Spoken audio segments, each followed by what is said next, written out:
ওদের চারটে ডিমান্ড ছিল। চারটে ডিমান্ডের মধ্যে যেটা ছিল যে মেল ওরা আমাদের করেছে, একটা হচ্ছে তিনটে নাম দিয়েছিল ফ্রম হেলথ ডিপার্টমেন্ট, একটা ডিএমই, একটা ডিএইচএস আর একটা হেলথের প্রিন্সিপাল সেক্রেটারি।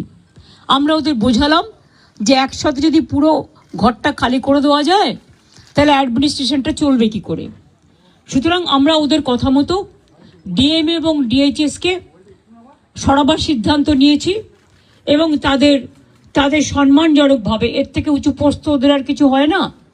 তো যাই হোক, যে একজন ডিএমই হতে পেরেছে বা ডিএইচএস হতে পেরেছে এবং তারা যথেষ্ট জাস্ট হয়েছে, নতুন বেশি দিন হয়ওনি, কিন্তু যেহেতু ছাত্রছাত্রীরা বলছেন ওদের প্রতি আমাদের আস্থা নেই, তাই তাদের ব্যাপারটাকে গুরুত্ব দিয়েছি। বাট এটাও ঠিক, আমি কিন্তু ডিএমইকে বা ডিএইচএসকে আমরা কাউকে অসম্মান করিনি।